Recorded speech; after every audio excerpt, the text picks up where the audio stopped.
Malayalam big boss season 7 ലൈവിൽ ഇപ്പോൾ നടന്നുകൊണ്ടിരിക്കുന്ന വീക്കിലി ടാസ്ക് തന്നെയാണ്. പണിക്കുപ്പി എന്നാണ് ടാസ്കിൻ്റെ പേര്.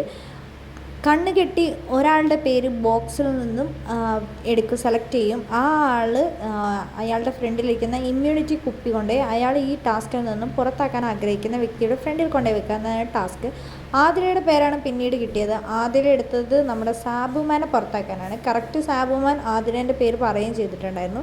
ഏറ്റവും ഫസ്റ്റ് പുറത്തായത് ജിഷിനാണ്. നമ്മുടെ നിവിൻ രണ്ടാമത് പോയി, പിന്നെ മൂന്നാമത് പോയത് അനുമോളാണ്, നാലാമത് പോയത് നമ്മുടെ അനീഷേട്ടനും ഔട്ടായിട്ടുണ്ട്, അഞ്ചാമതാണ് നമ്മുടെ ആതിര ഔട്ടായത്. ആതിര പുറത്തേക്ക് പോകുന്ന സമയത്ത് ബിഗ് ബോസ് പറഞ്ഞു ആതിര ഔട്ടായെന്ന്.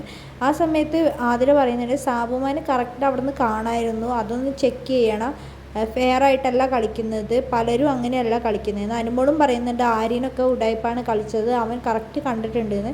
നെവിനും അതിന് സമ്മതിക്കുന്നുണ്ട്, ആര്യൻ നോക്കുന്നത് ഞാൻ കണ്ടതാണെന്ന് നെവിൻ പറയുന്നുണ്ട്. പക്ഷേ ബിഗ് ബോസ് അതൊന്നും കേൾക്കുന്നില്ല, ഇതൊരു ടാസ്ക്കാണ്, നിങ്ങളൊരു ടാസ്ക്കായിട്ട് എടുത്താൽ മതി എന്നും പറഞ്ഞിട്ട് എല്ലാവരെയും തന്നെ പുറത്താക്കിയിട്ടുണ്ട്.